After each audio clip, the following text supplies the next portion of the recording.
Have you ever thought of implementing teaching a class where kids get to choose what their appreciation language would be? Because love language and appreciation language are the same thing. Yeah. But it's just the words.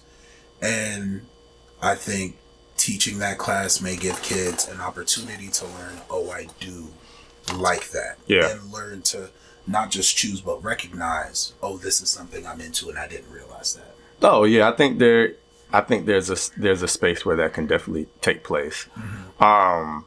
The reality is this. I just need ideas, Mike. I'll take it with you. No, you're a mess. I think the reality is, like, as human beings, we innately experience things. We feel things. And I think I was listening to a podcast between Oprah Winfrey and an author by the name of Bryn.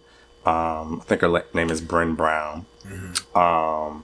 And she has a new book by the name of, I don't remember the name of the book, but essentially it talks about how humans, we experience all of these emotions and all of these things, mm-hmm. but we don't know how to express them, which limits our experience of life, right? Mm-hmm. And she talked about how she did a survey with people and they were only able to identify 3 feelings that are associated with life and the human experience. And that was being mad, sad, and happy. Mm-hmm. But there are so many more experiences in life than that. Yeah. And I say that to say, like, I think the start of social emotional intelligence is like building our vocabulary around feelings. Mm-hmm. What is this feeling that I'm feeling? Like, what is it that I'm feeling? And like, what word can help me articulate this feeling outside of like your basic happy, sad, or angry, and like teaching them how to express themselves and communicate that.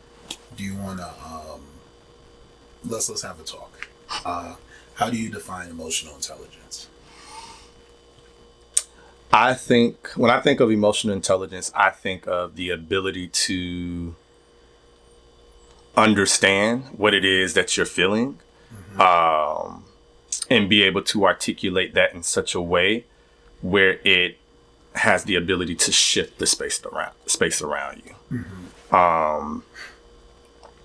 And not just from a personal standpoint, but even like from an empathetic standpoint too. Like, mm-hmm. how do you understand your feelings, but how do you understand the feelings of the people around you? Yeah. And what you can do to either,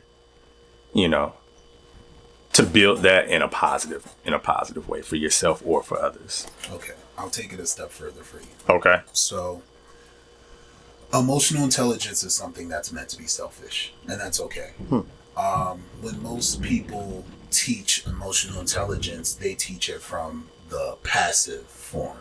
It's meant to help create peace, avoid conflict. You want to be able to let the person know how they've had you fucked up, right? And I actually had this talk with a friend on Twitter yesterday. Gave him the whole spiel. Mm-hmm.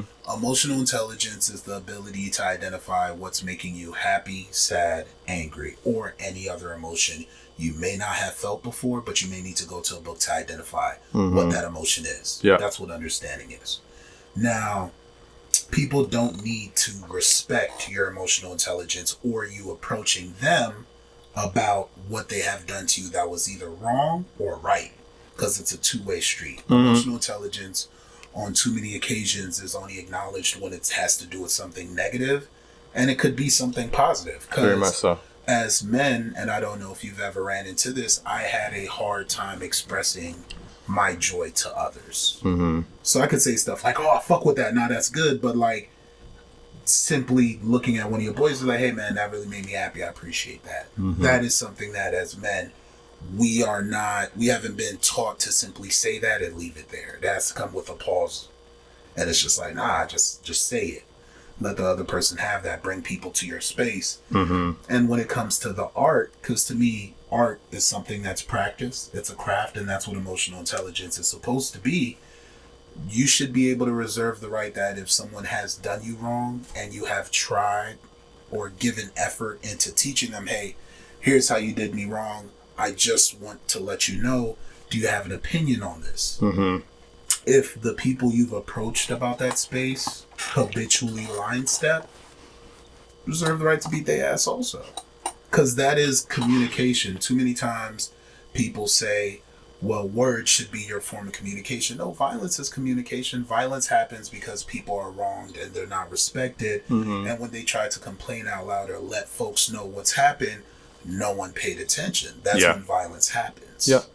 And we may be spoiled in terms of America and having laws and those laws being enforced and protected. Yeah. Now we could dumb down things to conversations, but the act of violence is an action. That in itself is conversation. When you go to countries and people don't understand what you're saying, we all reserve the right of, okay, let's use our hands and words and pick up things for people to understand what's going on. And in certain cases, that's what violence is. And emotional intelligence belongs in that circle too.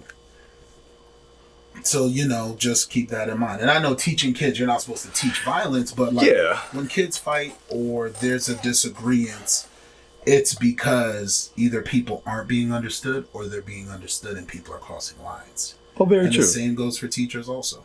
Yeah, that is a very different perspective. I haven't heard it from that lens, but I think that that even taps into like how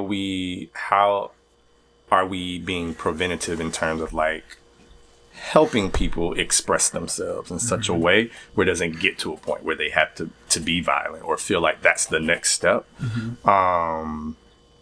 Is I think is really important even now for kids. Is like getting them to like, how do we exercise, like, for lack of better words, like mindfulness is one example, but like how do we exercise different strategies to be able to help share a story even when people aren't listening.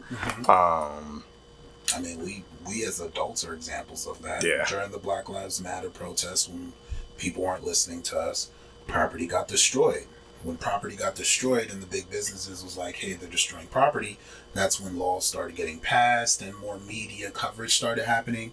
And other people on the other side, not just in our community, when it came to blacks, started questioning like, hey, wait, that was wrong. Right. The thing that they are angry about, they should be angry about. Yeah. And that's when relatability came. But it's still in our form. Exactly. And it shouldn't get to that. You know what I mean? Like, but that's what history does, though.